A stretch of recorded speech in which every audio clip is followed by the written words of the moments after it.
Appamada's programs and facilities are supported through your generosity. Your support really does make a huge difference.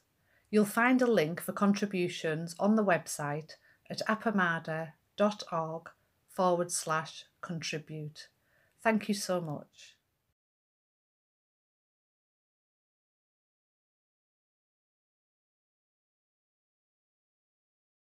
Welcome, everyone,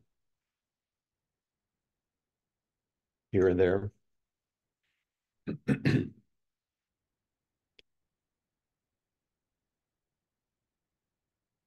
one of the last retreats that I was in when Blanche was still alive, some of you have heard me mention this before. I asked something about what instruction she might offer me. You know, sometimes you come to us or to a teacher, and without a real question of your own, you wonder if they see something that, you know.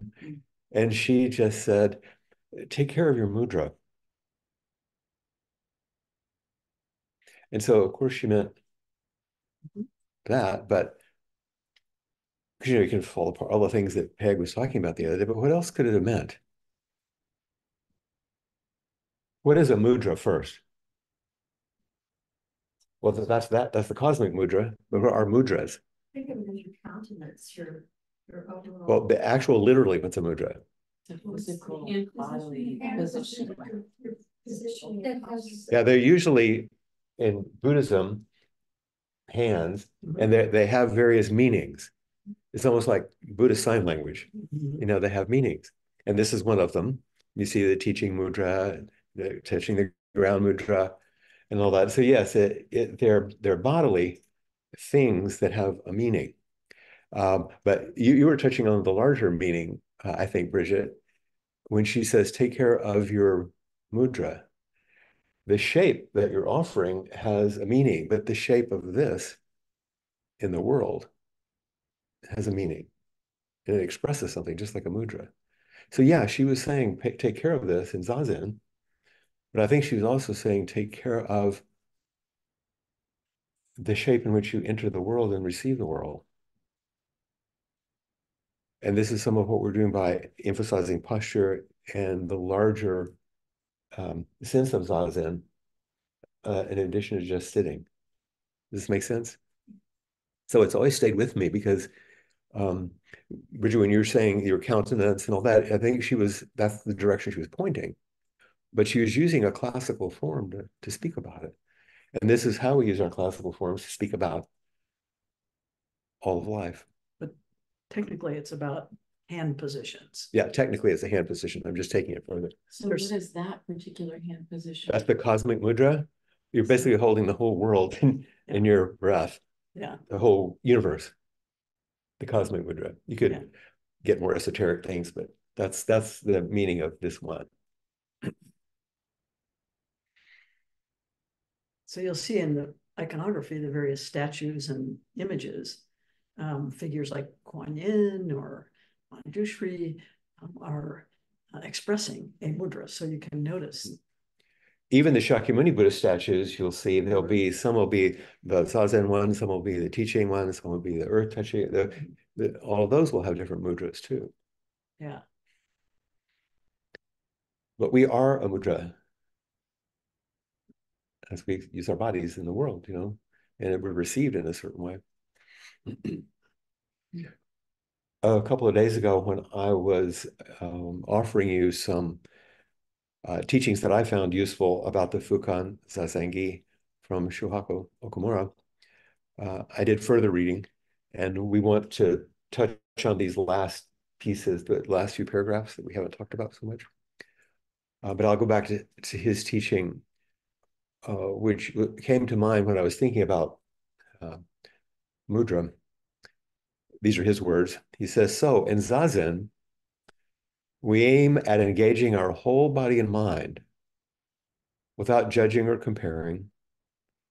And we might go so far as to say without caring, just doing our best moment by moment, allowing each moment or each breath to be a fresh start.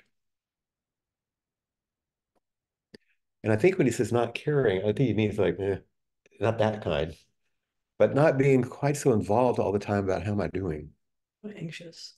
Anxious. So in Zazen, we aim at engaging our whole body and mind. And then he says, without judging or comparing, but our whole body and mind might include judging and comparing, right?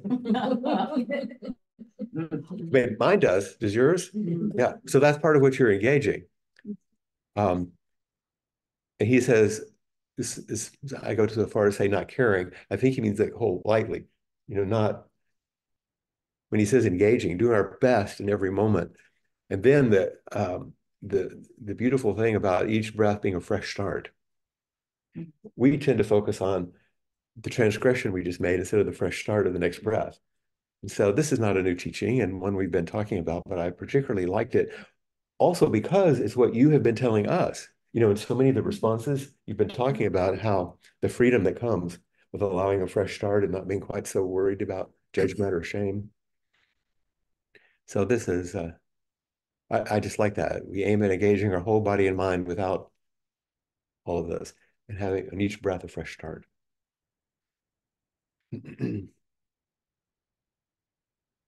There's also, as I was considering this, that line about the Dharma gate of repose and bliss. What's the sentence before that? Do you remember? Let's see, a little louder. The Zazen I speak of is not learning meditation. It is simply the Dharma gate of repose and bliss. And the next line? The practice realization of totally culminated enlightenment. Okay, so that Dharma gate of repose and bliss is in between. This is not actually a meditation per se, but it's the manifestation of completeness. So what's the Dharma gate? I said that was a mudra. What's the Dharma gate? We chant all the time. Dharma gates are boundless. What is it? It's what? Opportunity. It's an opportunity. Anything else? Little sparks of awakening. What's that? Little sparks of awakening. Little sparks of awakenings that are like invitations, moments. You think of a gate. What is the image that's given when you see a gate? An opening. An opening or possibility. And gates could be open or closed, right? It's a separation. Separation. It could be a threshold, right? A boundary. Uh-huh. And it appears to be an impediment. It can appear, yeah, to be something that you're challenged by. So this is interesting. The impediment of repose and bliss. What we want to read when we read that is, if we do Zazen, we're able to step through this thing and have repose and bliss. That's actually what it says. This is the Dharma gate. It's a Dharma gate. It's the, Is repose and bliss the easiest thing in the world for you? And when you receive it, are you totally relaxed into it and accepting it fully? Every now and then, that's a good moment, isn't it? But actually, repose and bliss is a Dharma gate. It's like that David White poem, Will You Step Through? Yeah. Yeah. And Faces at Braga, he talks about being in a Tibetan place. And there's this, they have lamps. And as they enter the cave, there are these figures that are kind of fierce. Mm-hmm. And he said he'd always thought that they were figures that are protectors, like to keep the evil spirits away or something like that. And then he realized, no, they're asking you, are you willing to do what it takes to take this next step? They're not trying to keep the bad guys away. They're challenging you. Are you willing to do this? Because repose and bliss, or awakening, stepping away from samsara, stepping beyond body and mind, that's actually a challenge. We talk about it like, woohoo, it's good. But until you begin to understand the price of it, then you begin to realize the Dharma gate. So I just kind of realized something. So like as I'm sitting, sometimes I hear those repose and bliss, and then I feel my body relaxing. But that's not what I'm trying to get. That's what opens the channel. And because the next sentence is, after, what does it say? The practice realization of totally culminated enlightenment. Just this, not a better state that you'll get if you sit some more. That's not enlightenment. It's like this. And that's a challenging Dharma gate for us. Do you see, I see this following from repose as opposed to both occurring simultaneously. Could be, yeah. In repose, one might notice that. If the guardians don't scare you too much, maybe you can step in, you know. He calls it, Okumura calls it, he says this is traceless practice. I never heard it like that, but I love that phrase. This is traceless practice. This is traceless practice where we surrender any reflections, regrets, or attachments we might have from the past so we can enter the present moment fully. So, you know, it sounds like the usual kind of Buddhist talk. But what is this traceless? Traceless practice. Don't you want to have a practice that you can like count on and you can log in, like that was a good one, or it made a difference and you can take it with you and like making progress. Yeah, making progress here. What is traceless? It reminds me of the Forest Service. It reminds me of the Forest Service saying, leave no trace. Yeah, leave no trace. And what would the trace be of practice? These kind of things we're joking about a little bit, but like that's also in the Zen tradition, leave no trace. So that's a practice of its own, right? Actually, it's the memory of what just happened to you and wanting to reattain it. Right. And I think also that as it's happening in the present moment, in addition to the memory, there's no residue of effort, thinking, striving, evaluating. You don't have that pride. Trace happening as we go.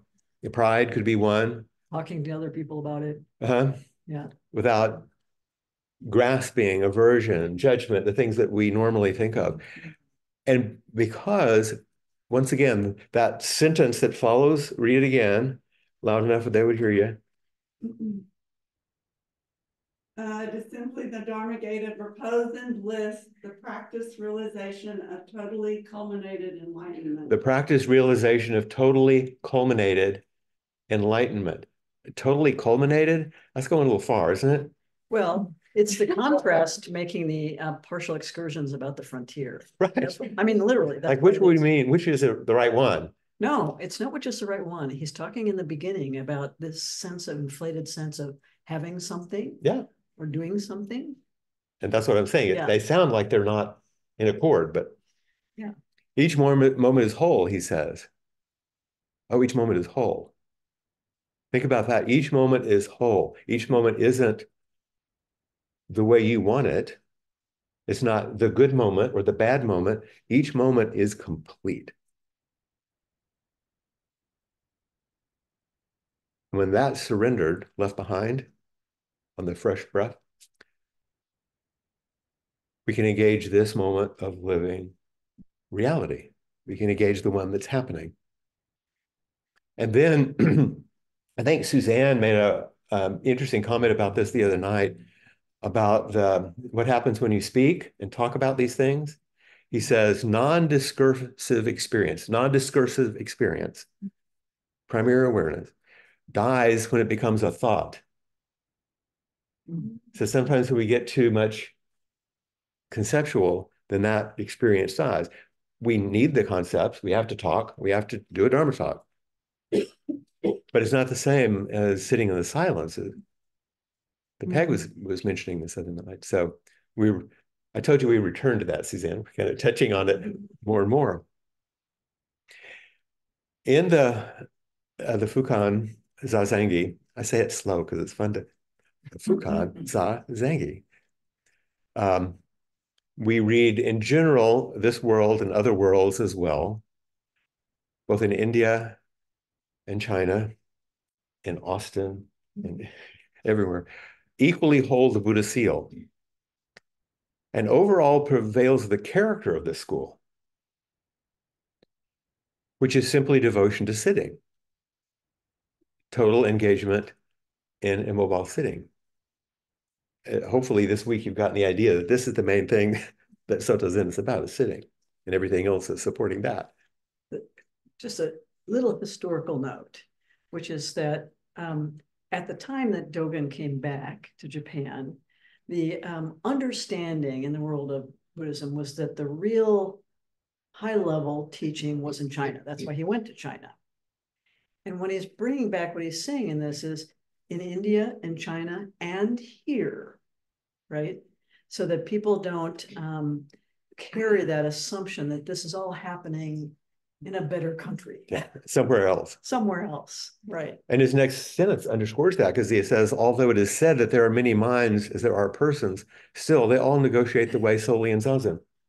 It doesn't matter which language, which country, but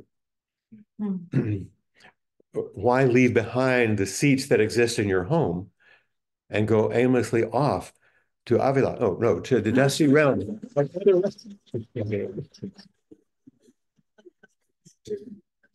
Or Hawaii, or whatever. If you make one misstep, you go astray from the way directly before you. It's just saying over and over, this is it, folks. There's not a better country, not a better state of mind, not a better. Coming to accord with this is the traceless practice, which allows you to have the freedom for the next moment if you don't hold on to it. And that other translation, I'll just read quickly. It says, in this and other worlds, in India or in China, every place is marked by the seal of awake awareness. Every place is marked by the same, awake awareness. Upholding the essence of this way, oh, there's a job. But the job isn't to kind of get enlightened, upholding the essence of this way. Devote yourself to Zazen, completely do Zazen. We might hear about 10,000 ways to practice, but just be complete and sit. What's the point of giving up your seat where you're doing that? To go wandering around in dusty lands and countries. Take a wrong step and you'll miss what's there. So we've underscored this thing that sitting is at the center of everything. And by the way, in a classical Soto Zendo, not the Buddha hall, not the Dharma hall, but the Zendo, the altar is in the middle of the room, not on some wall. It's at the center. And then there's a bowing mat in front of it, and there's the little jiko table for the candles next to it. But all the people around, and sometimes in the middle, there are a lot of people. So, and Manjushri is on the altar usually, and sometimes some others. So the indication is sitting is at the center. It's not over there to be revered. Sitting is at the center. And we're upholding. It's almost like you're holding up the whole thing by surrounding this in the room. Can I just get you to say right now, sitting is at the center. Sitting is at the center. And also, this has nothing to do with sitting or lying down. Right, because Zazen isn't the sitting and lying down. Zazen is totally culminated enlightenment, which we engage a small ceremony. What we're doing is a ceremony to express something that's always and already true. And we come to our seat and we bow toward our seat and we turn and we bow toward everyone else and we take a posture because we're engaging in the ceremony. We're not doing a meditation practice that we call Zazen. Understand that he's saying, you're already here. You can do what needs to be done right here. Yeah, we've got what we need right here. But was he also tongue-in-cheek? Because he went all the way to China. Right. Remember, you have to keep remembering the famous Suzuki Roshi quote in a conversation like this, where he said to his students, yeah, if it's not paradoxical, it's probably not true. We're going to have to play both sides of understanding the relative human longing, desire, difficulties, and struggles against a backdrop, he said, we're constantly off balance against a backdrop of perfect balance. But that's and my second question is, yes, my experience is that interaction and discursive interaction Interaction, discursive thought can be. dissipates. Except when have been going home every night Huh? after the intensive, there's so much resonance in my body that Yeah. I haven't been able to sleep. That's what Cassie was talking about. That's right. There's a lot going on, a lot of energy that comes up. That's right. Is that the result of the discursive thinking and the No. interaction? No. Now that's that's the point of you opening, like we were talking about, to be a larger container for life. That's you opening to your Buddhahood, which is full of vitality. And you were going to say something also. You have a hand up here. When that, as we said, when that conditioned reactivity starts to fall away, the amount of energy that's released is breathtaking. Energy, life energy is breathtakingly massive, and it wants a channel to flow through.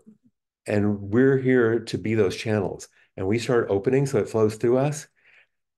It'll knock you out. I mean, it's really a lot. Yeah. So this isn't exactly relevant to what you're saying, but it came up as over the last discussion. Why do we sit facing the wall in the Zendo? And correspondingly, most people who are online face the camera while we're sitting.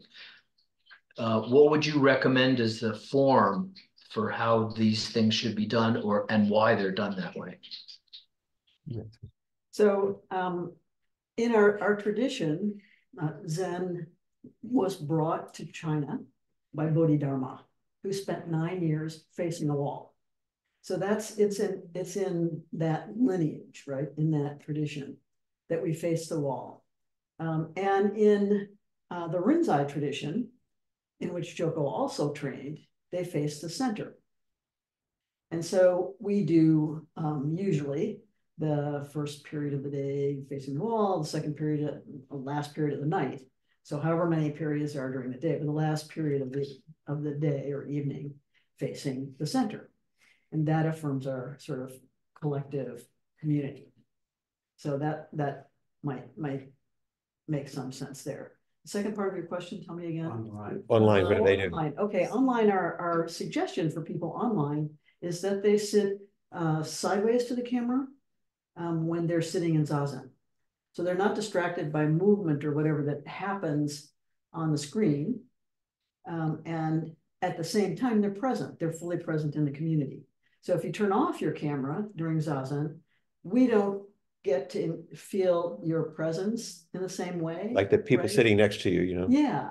So, but I know that many people find it difficult to be, facing the camera when they're sitting Zazen. But I really encourage people to sit sideways so that we have your profile. We know you're with us, right? And at the same time, we're not distracting you. You're not distracted by what's happening in the Zendo or by anything that's happening on the screen. Does that make sense?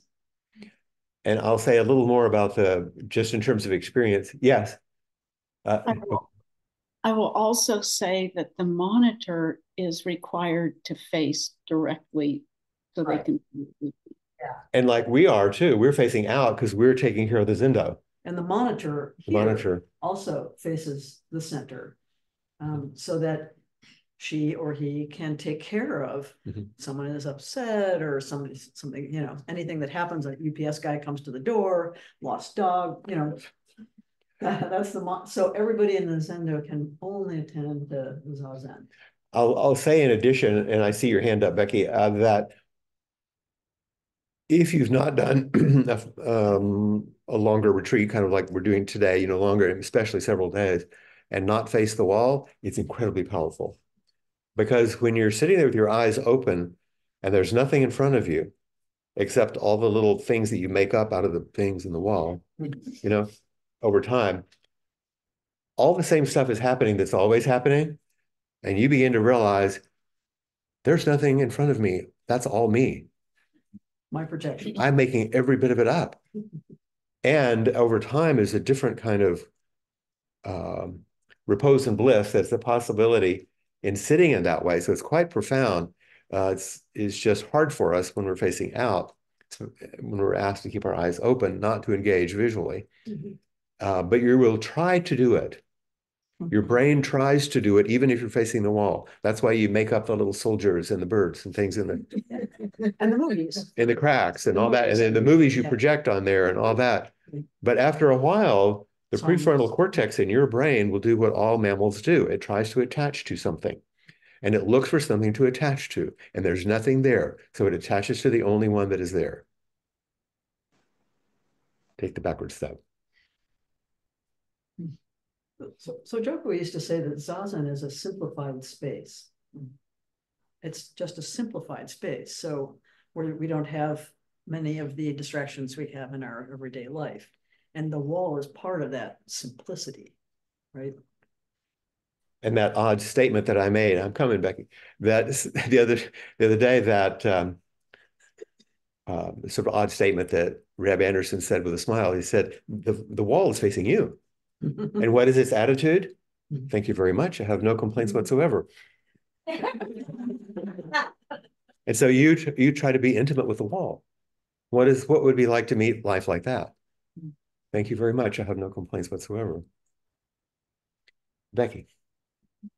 I also just wanted to say a couple of things in terms of online and distant from others in our Sangha, which is that I really find that when I'm facing, and I keep it in gallery at that point, right, is that for me to be able to, at moments, to be able to just see, you're there.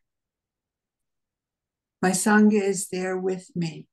And that's been really, really valuable to me. And then the other part of that is that some of us aren't able to maneuver ourselves between positions in that sort of way. And so that's another thing that I think people should feel okay to be doing. And also that thought just flew away. Okay. That's okay. Yeah, and remember what Peg said is this is a suggestion or recommendation to just see. Since most of the time, 99.9% of the time, I'm in my tiny little room in Hawaii, on my own. I tend to face the screen, even though I know the recommendation is because I so rarely get to sit with. That to me, it's like you, Becky, I feel a warmth, and I put it on gallery view, so I'm not looking at any one person. What's in front of me is a wall of bodhisattvas. Because I'm not looking at anyone, but I'm feeling all Buddhas and bodhisattvas throughout space and time I'm sitting with. So that's what I imagine that to be. So that's another way. And you can experiment. Anyone can experiment.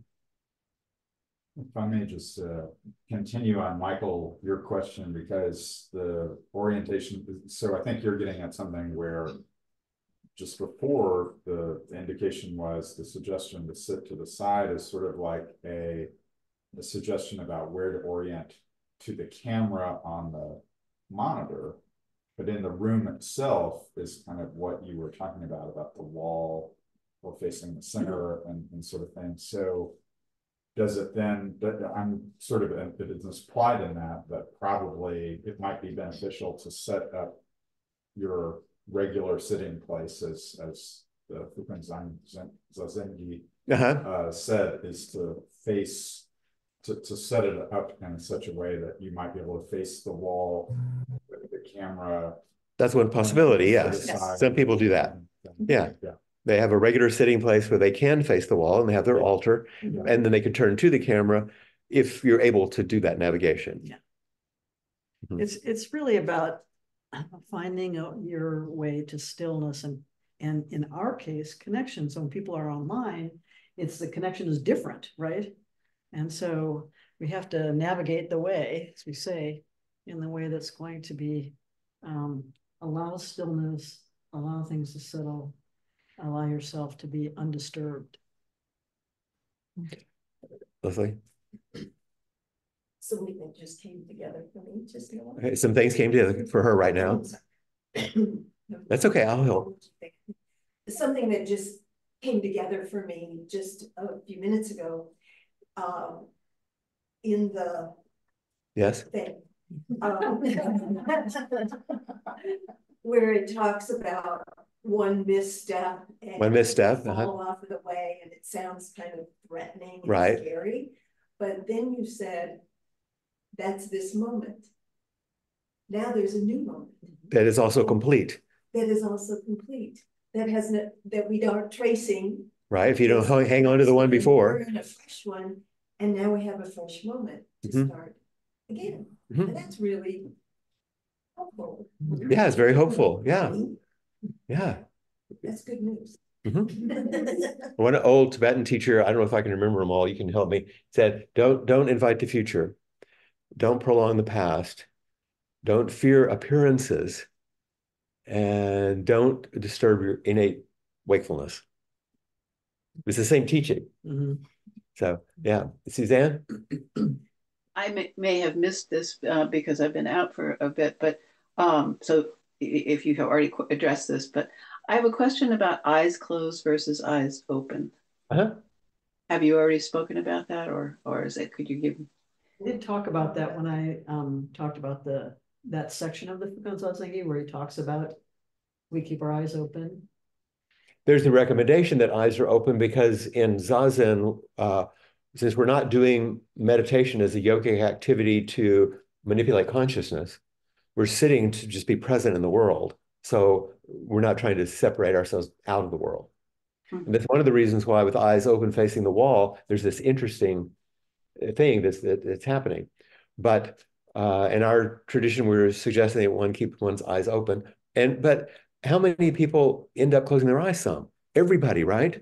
Of course you close your eyes sometimes because and then you go to sleep and you dream and then you wake back up and you realize what's going on. So you're going to learn something either way. But it's based on a recommendation of we sit to be in the world, not to retreat from it. Yeah. Okay, thank you. I'll listen to the recording, Peg, and listen. We didn't talk about it a lot, but that was in there. But you allow your eyes to be unfocused. You're just resting them. Yeah. The soft. You're not looking around. Focus. Yeah. I'm an artist and a painter and a very visual person. And so that whole question of eyes open versus eyes closed is particularly challenging because when my eyes are open, to keep them unfocused is not an easy, I mean, it's like I'm constantly wanting to look at what I'm looking at. Your eyes are going to be open and you're going to be seeing things. But if your gaze is like at about a 45-degree angle, it's going to fall maybe 3 to 5 feet in front of the floor. Yeah. And there's just not much to see, really. The kind of a cool rug or whatever, what you create yourself, Yes. But the idea is not to be blocking out the world, and it also means not to be staring. So, in the Tibetan tradition, it's wide open eyes. Yes. But she had many years of Tibetan. Yeah, and some traditions it's closed eyes. But what my own experimenting with this revealed was wide open eyes is a little bit of a strain. And the closed eyes, I go right into fantasy land. Oh yeah. Right into fantasy. Now we're in a theme park, So in my own experience, this soft focused So one of my Tibetan teachers talked about the difference between focus and non-focus and had a lot of practice about what the effort it takes for us to focus and then to pull back into, I guess, that kind of inward view of non-focus. And that sort of resonates with me. That thinking, non-thinking is allied there. But yes, yeah. Also, I'll say just in terms of form, when we're like doing kinhin and things like that, you're not looking around. I mean, keep your gaze. You're still doing zazen, walking.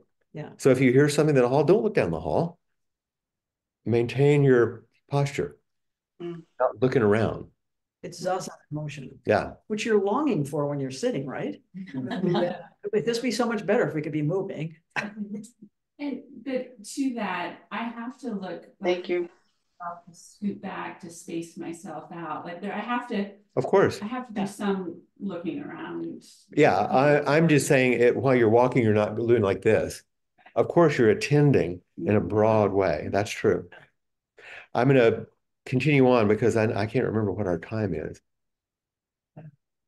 We have about 20 more minutes, I think. Yeah, it's mentioned. Well, it says 10:30-ish. 10:30-ish. Oh, it's only 10 minutes. Yeah, yeah. Okay. So just to touch on some last bits in the last paragraphs here, you've gained the pivotal opportunity of human form. That's an important one, isn't it? It's like, wow, this is our chance. Don't use your time in vain. You are maintaining the essential working of the Buddha way. You, little old you, you're maintaining the working of the Buddha way. Literally, the Buddha way has no future without you.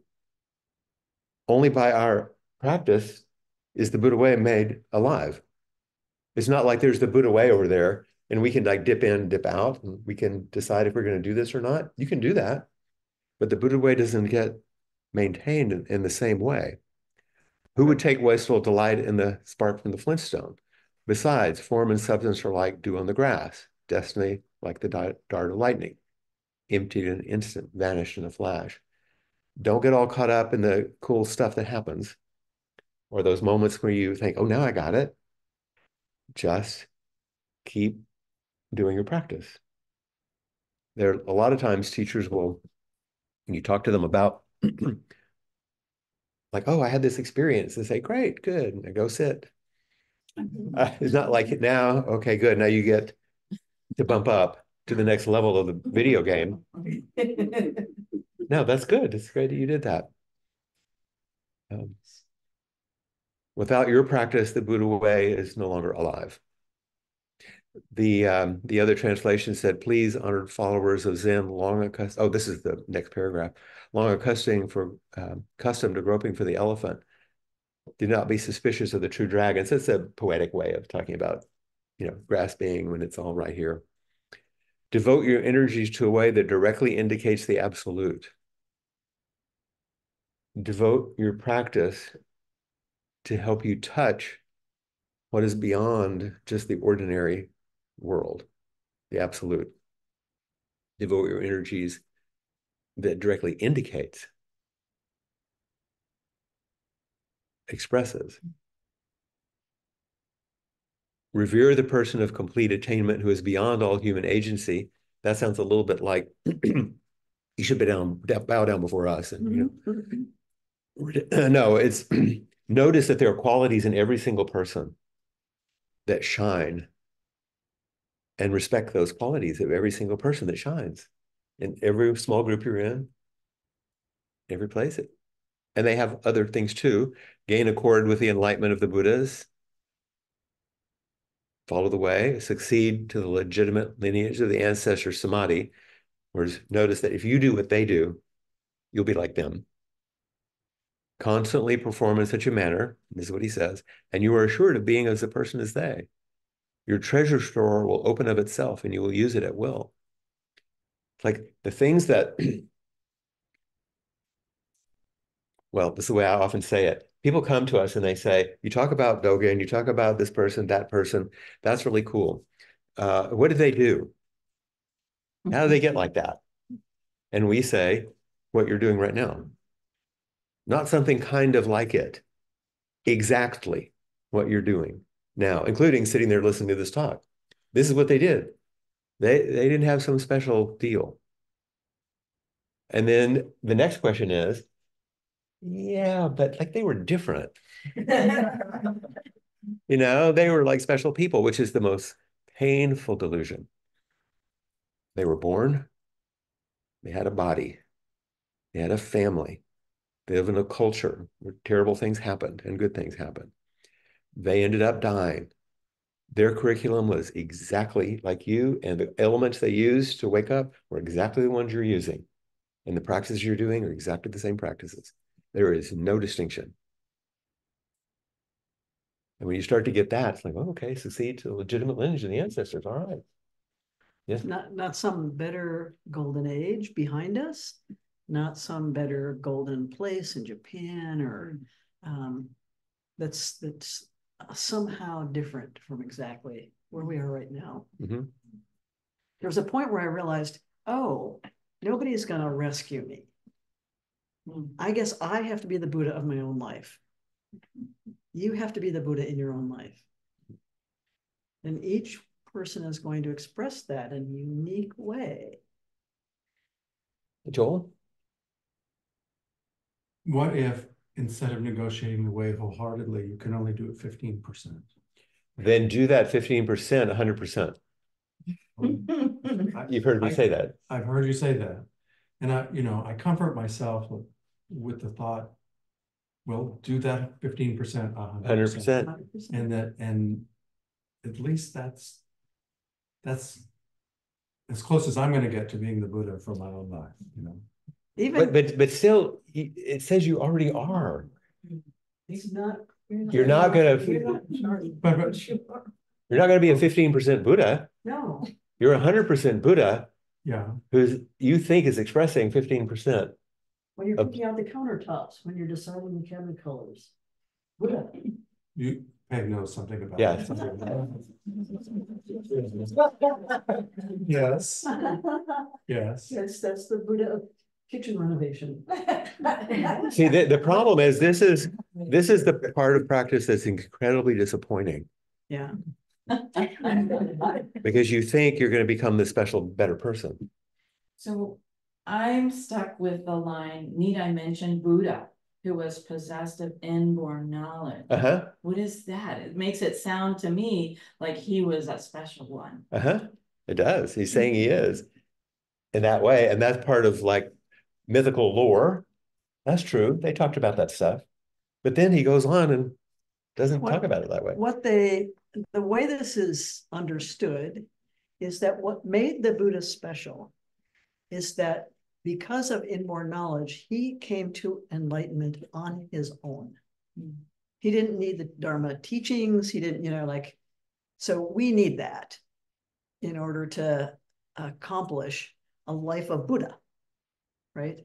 You may notice we need a little help, and so I think that's what the references and the research that I've done anyway, the study that I've done, that's the distinction that's made, is that the Buddha did this independently of any teacher, teachings, not knowing that the Dharma existed. But he said, you have it too.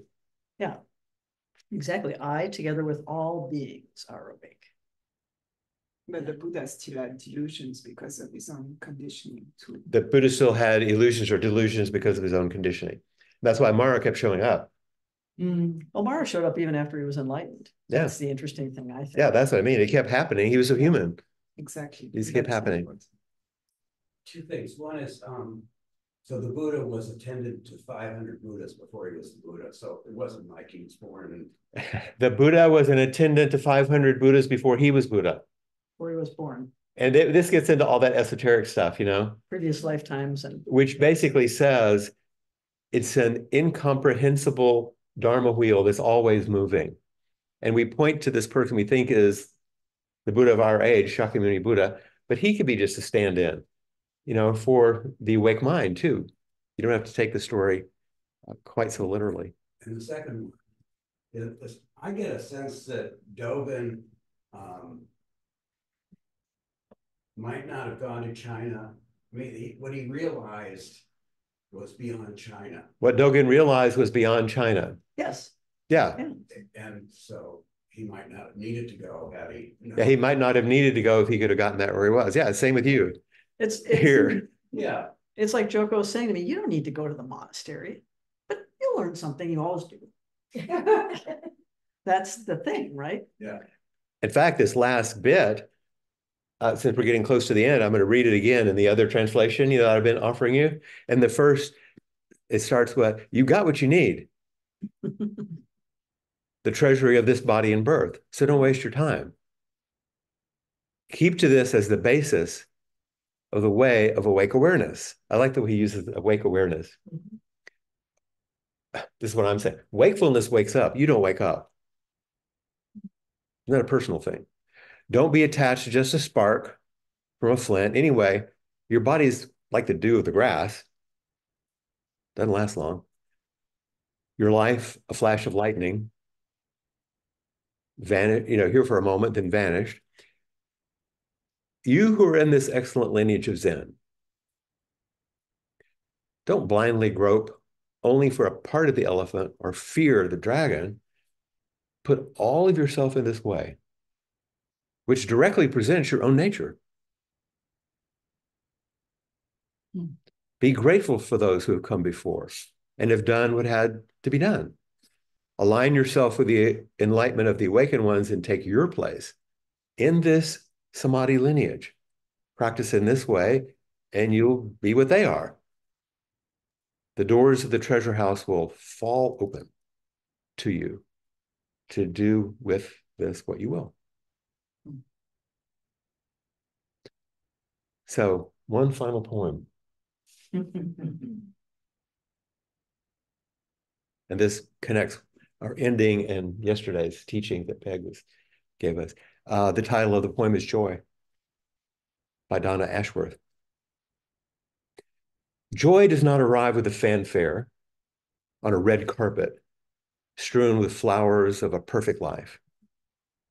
Joy sneaks in as you pour a cup of coffee, watching the sun hit your favorite tree just right. And you usher joy away because you're not ready for it. Your house is not as it must be for such a distinguished guest, but joy cares nothing for your messy home or your bank balance or your waistline, you see. Joy is supposed to slither through the cracks of your imperfect life. That's how joy works. You cannot invite her. You can only be ready when she appears. And hug her with meaning, because in this very moment, joy chose you.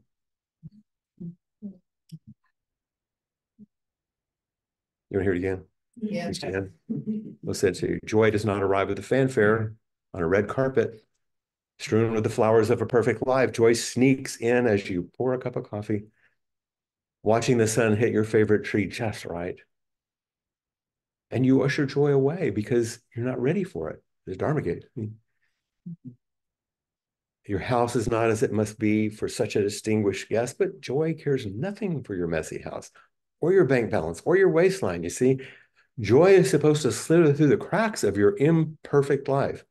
That's how joy works.